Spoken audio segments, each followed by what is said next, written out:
This is Tread Boldly, Leadership Lessons from the Saints, with Father Nathan Cromly. My name is Father Nathan Cromly. I'm the president of the St. John Institute, and this is Tread Boldly, Leadership Lessons from the Saints. Anyone who shoulders the burden of leadership shoulders the burden of responsibility. And being responsible, we try our best to bring the people who follow us to success. We try to be good parents so that our children are happy.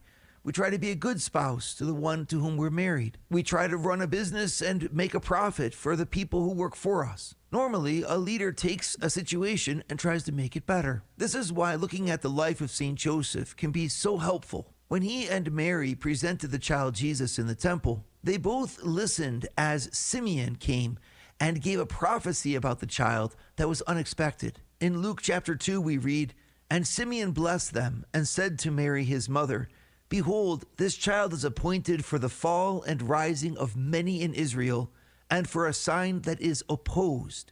And a sword will pierce through your own soul also, so that the thoughts of many hearts may be revealed."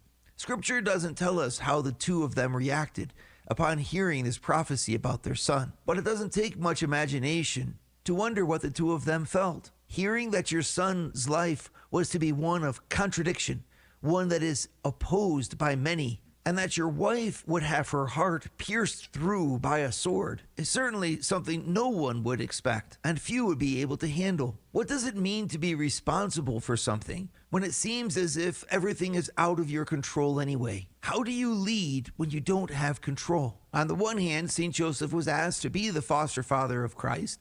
On the other hand, he was being told by Simeon what would happen in the life of Christ regardless of his actions. We can feel the same way. We can have the best set dreams and the most profound goals in our lives, only to have them snatched away by a health situation or by other things that are beyond our control, from finances to the behaviors and choices of those with whom we're in a relationship.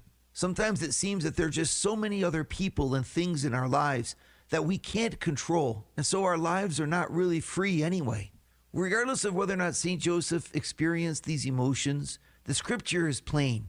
He went home and took the next steps. He reared the child faithfully, regardless of the prophecy of his forthcoming suffering, and regardless of any incapacity that he may have felt. St. Joseph did not brood in self-pity. I think this is a sign of his great humility. Only a humble person can let God lead their lives and accept that God's way is best. And that's exactly what St. Joseph did.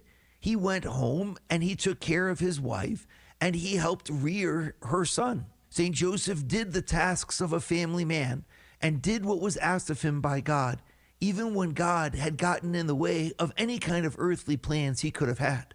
And of course, we know when God gets involved in our lives, it's always for the best. There are times like this in the lives of the saints, where God seems to open a kind of hole in the heart of the saint. He takes something away from them that they hold dear. In this case, it would have been St. Joseph's desire to not see his son suffer, to give his son the best life he possibly could. But whenever God opens a hole in our hearts, it's always so that he can fill it with himself. The fact that God was letting St. Joseph know that his son would be opposed and that a sword would pierce through the heart of the Virgin Mary was not to take St. Joseph's control away from him, but rather to show him that God had a plan, and that if St. Joseph did what was asked of him, God's plan would come to pass, a plan that was for the salvation of all. It's just that when this happens to us, we have to accept, to let go of what we think constitutes happiness and success, and to allow God to redefine the playing field of our lives.